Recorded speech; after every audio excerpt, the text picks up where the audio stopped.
নলবাৰী জিলাৰ বৰক্ষেত্ৰীৰ কাপলাপৰিত বিনামূলীয়া স্বাস্থ্য পৰীক্ষা শিবিৰ লেজাৰমেন অফ ইণ্ডিয়া খ্যাত বিশিষ্ট ইউৰলজিষ্ট ডক্টৰ অৰূপ নাথৰ ৰোগীক বিনামূলীয়াকৈ চিকিৎসা প্ৰদান। নলবাৰী জিলাৰ বৰক্ষেত্ৰীৰ কাপলাপৰিত আজি এটি বিনামূলীয়া স্বাস্থ্য পৰীক্ষা শিবিৰৰ আয়োজন কৰা হয়। গুৱাহাটী সোণাপাৰস্থিত কিডনী হস্পিটেল IUKDৰ উদ্যোগত ইষ্টাৰ্ণ ষ্টোন এণ্ড কিডনী ফাউণ্ডেশ্যনৰ সহযোগত অনুষ্ঠিত হয় 230 সংখ্যক বিনামূলীয়া স্বাস্থ্য পৰীক্ষা শিবিৰটো। কাপলাবৰস্থিত উদয় বৰ্মন মাৰ্কেটস্থিত দ্য হেল্থ জন ফাৰ্মাচীৰ চৌহদত উপস্থিত হয় ভাৰতৰ লেজাৰমেন খ্যাত মানৱ দৰদী চিকিৎসক তথা উত্তৰ পূব ভাৰতৰ সৰ্বপ্ৰথম আৰু একমাত্ৰ কিডনী হস্পিটেল IUKDৰ মুখ্য পৰিচালন সঞ্চালক তথা ইউৰলজি আৰু ৰবটিক্সৰ মুখ্য বিশেষজ্ঞ ডক্টৰ অৰূপ কুমাৰ নাথ। চিকিৎসা শিবিৰটোৰ চিকিৎসকগৰাকীৰ তত্ত্বাৱধানত অঞ্চলটোৰ ভালেসংখ্যক ৰোগীয়ে কিডনী তথা প্ৰস্ৰাৱজনিত সমস্যাৰ পৰীক্ষা কৰে। বুধবাৰে ৰাতিপুৱা 10 বজাৰ পৰা আৰম্ভ হোৱা স্বাস্থ্য পৰীক্ষা শিবিৰটোত বৰক্ষেত্ৰীৰ বিভিন্ন প্ৰান্তৰ ৰোগীয়ে স্বাস্থ্য পৰীক্ষা কৰিবলৈ ভিৰ কৰা পৰিলক্ষিত হয়। চিকিৎসকগৰাকীয়ে জানিবলৈ দিয়া অনুসৰি যোৱা 3 বছৰ ধৰি অসম তথা উত্তৰ পূৰ্বাঞ্চলৰ বিভিন্ন ভিতৰুৱা অঞ্চললৈ গৈ সম্পূৰ্ণ বিনামূলীয়াকৈ পুৰুষ মহিলাৰ শৌচ প্ৰস্ৰাৱৰ সমস্যা, কিডনীৰ পাথৰ, কিডনী বিকল হোৱা আদিৰ চিকিৎসা তথা পুৰুষ মহিলাৰ যৌন সমস্যাৰ বিষয়ে বিনামূলীয়া পৰামৰ্শ আগবঢ়াই আহিছে। চিকিৎসকগৰাকীয়ে জানিবলৈ দিয়া অনুসৰি ইতিমধ্যে বহু ৰোগী এই চিকিৎসা শিবিৰৰ চিকিৎসাৰ জৰিয়তে উপকৃত হোৱা বুলিও জনাইছে।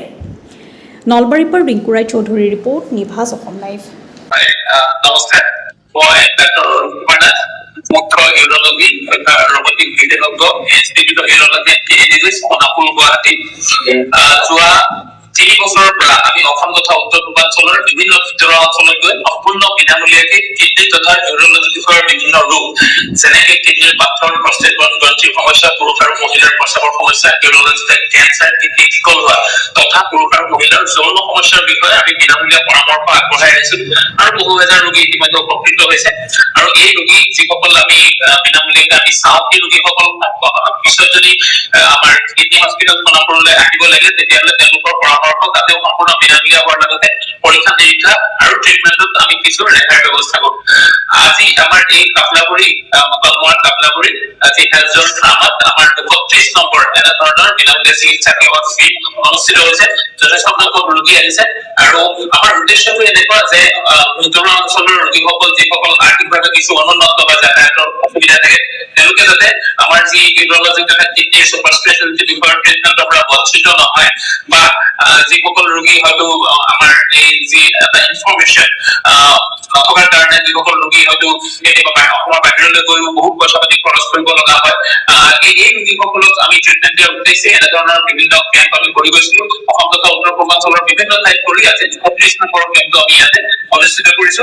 আৰু আমি এটা কথাই জনাম যে যি ৰোগী নহওক কিয়, ইউৰলজিকেল কেঞ্চাৰ হওক বা পাথৰ হওক বা যৌন সমস্যা যি নহওক, যদি প্ৰথম অৱস্থাত ধৰা পেলাব পাৰি তেতিয়াহ'লে তাক সম্পূৰ্ণৰূপে নিৰ্মূল কৰাটো সম্ভৱ। গতিকে আমি ৰোগীসকলক আমি জনাও যে তেওঁলোকে নিজৰ স্বাস্থ্যটোৰ বিষয়ে সচেতন হ'ব লাগে আৰু নিজৰ স্বাস্থ্যটো মাজে মাজে পৰীক্ষা কৰাব লাগে। হেল্থ চেকআপ এটা বছৰত এবাৰকে হ'লেও কৰাব লাগে। গতিকে আমি যিকোনো ৰোগী নহওক কিয় প্ৰথম অৱস্থাত ধৰা পেলাবলৈ আমি চেষ্টা কৰো। আৰু অসম তথা উত্তৰ পূৰ্বাঞ্চল এতিয়া ভাৰতবৰ্ষৰ ভিতৰতে কেঞ্চাৰ কেপিটেল হিচাপে জনা গৈছে। তাৰ প্ৰথম আৰু প্ৰধান সমস্যাটো হৈছে ধপাতজাতীয় খাদ্যৰ অবাধ প্ৰচলন অসম তথা উত্তৰ পূৰ্বাঞ্চলত।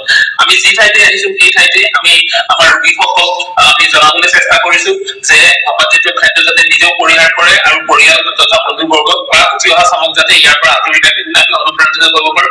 নহ'লে এটা সময়ত গৈ উত্তৰ পূৰ্বাঞ্চলৰ প্ৰত্যেক ঘৰে ঘৰে কেঞ্চাৰ ৰোগী হ'ব। চৰকাৰৰ ফালৰ পৰাও যথেষ্ট চেষ্টা কৰা হৈছে। প্ৰত্যেক জিলাতে এতিয়া কোনটি কেঞ্চাৰ হস্পিটেল চৰকাৰীভাৱে গঢ়ি তুলিবলৈ চেষ্টা কৰা হৈছে, কিন্তু আমাৰ ৰাইজৰ কৰণীয় আছে এই ধৰণৰ ধপাতজাতীয় খাদ্যবিলাক যাতে এৰাই চলো নিজেও আৰু আনকো যাতে তাৰ কাৰণে অনুপ্ৰাণিত কৰো। গতিকে আজি বহু সংখ্যক ৰোগী আহিছে, ইতিমধ্যে আমি বহুকেইজন ৰোগী চাইছো।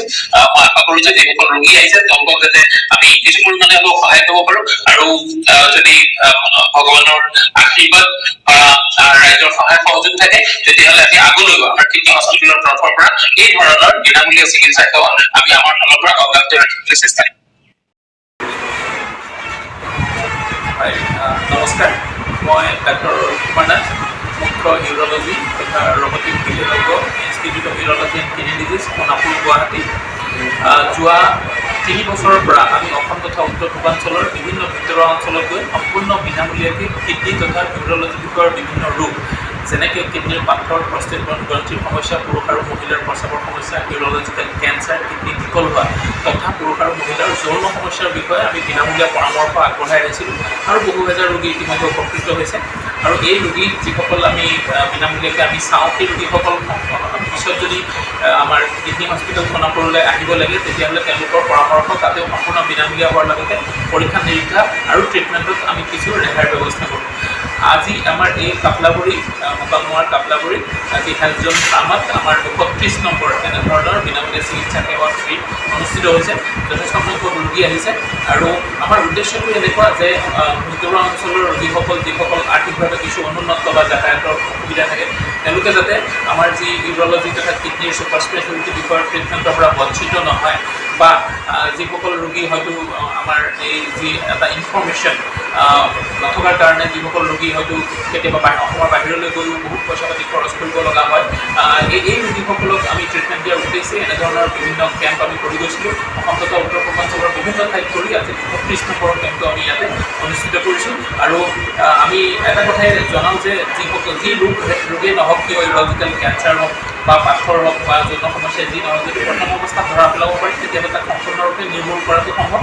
গতিকে আমি ৰোগীসকলক আমি জনাওঁ যে তেওঁলোকে নিজৰ স্বাস্থ্যটোৰ বিষয়ে সচেতন হ'ব লাগে আৰু নিজৰ স্বাস্থ্যটো মাজে মাজে পৰীক্ষা কৰাব লাগে। হেল্থ চেকআপ এটা বছৰত এবাৰকৈ হ'লেও কৰাব লাগে। গতিকে আমি যিকোনো ৰোগী নহওক কিয় প্ৰথম অৱস্থাত ধৰা পেলাবলৈ আমি চেষ্টা কৰোঁ। আৰু অসম তথা উত্তৰ পূৰ্বাঞ্চল এতিয়া যিহেতু গোটেই ভাৰতবৰ্ষৰ ভিতৰতে কেঞ্চাৰ কেপিটেল হিচাপে জনা গৈছে, তাৰ প্ৰথম আৰু প্ৰধান সমস্যাটো হৈছে ধপাতজাতীয় খাদ্যৰ অবাধ প্ৰচলন অসম তথা উত্তৰ পূৰ্বাঞ্চলত।